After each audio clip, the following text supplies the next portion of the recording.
The name of this book is Georgie and the Noisy Ghost.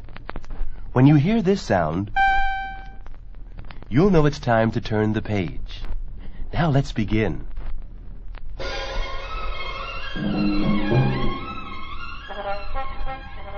Now a proper house has just one ghost, and the ghost who lived in the Whitakers' house was Georgie. Georgie was so little, he was so gentle, he never more than creaked the stairs and squeaked the parlor door, and that was just right. But one summer, Mr. and Mrs. Whitaker rented a house on the beach for the holidays. Everybody came along. Herman the cat, Miss Oliver the owl, and Georgie, of course. They arrived at sunset. First thing, Miss Oliver found a handy tree for herself, and Georgie explored his nice new attic. It was so cluttered with wonderful old things, it was just like home. Downstairs, Herman made friends with a mouse who lived behind a grandfather clock, and they both watched Mr. and Mrs. Whitaker take out the little boat that came with the house. Mr. and Mrs. Whitaker had such a good time rowing around, Miss Oliver had to fly out and hoot to remind them how late it was. Then they went to bed and to sleep just as usual, and the grandfather clock struck 10. After that, it struck 11, and there was nothing wrong with that. But when that grandfather clock struck 12 times, somebody came up the cellar stairs and opened the cellar door. He wore big boots that thumped and a big sword that rattled. He marched straight to the front stoop and howled. He howled. He howled 7 times before he marched back down into the cellar. Upstairs, Mr. and Mrs. Whitaker woke up with a start. They thought it was the wind that was howling and pulled the covers over their heads. But Georgie and his friends knew there was another ghost in the house, and he looked to be the noisiest and scariest ghost they had ever seen.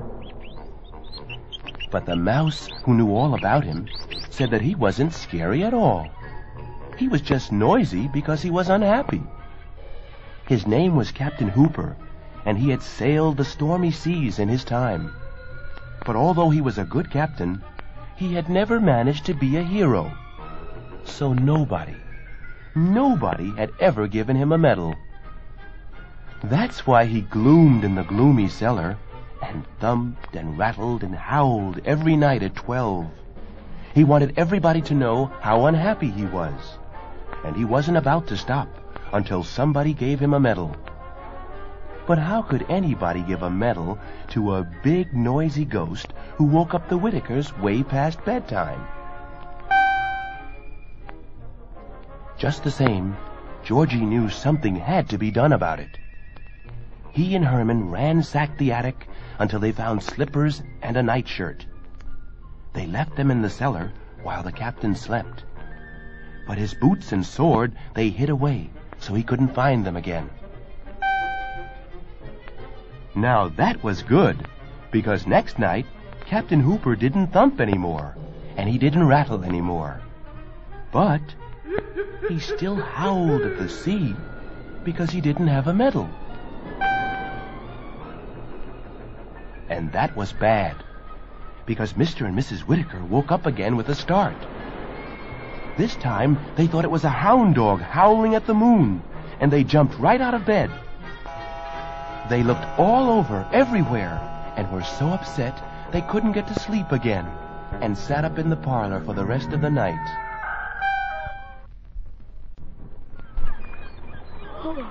Next morning, they were so tired, they yawned all day long.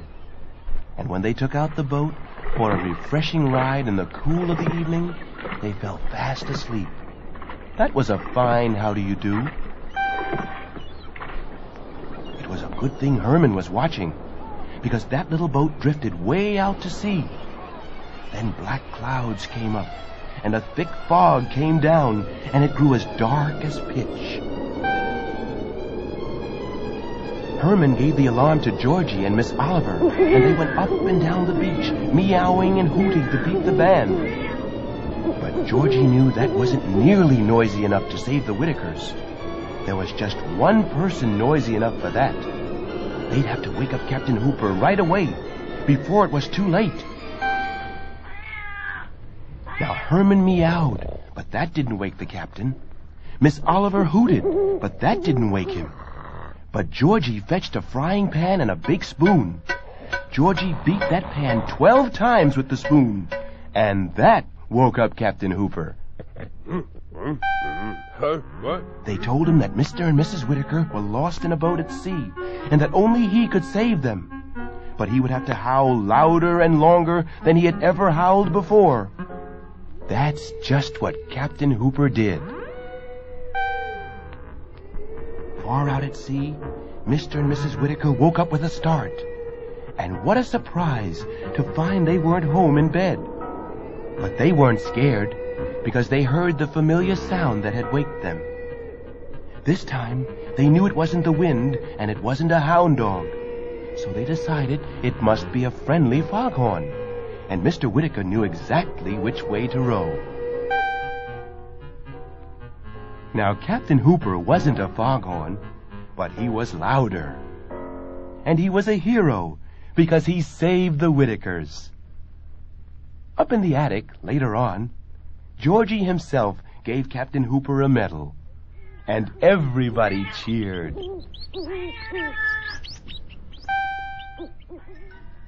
Captain Hooper was so happy, he never howled again.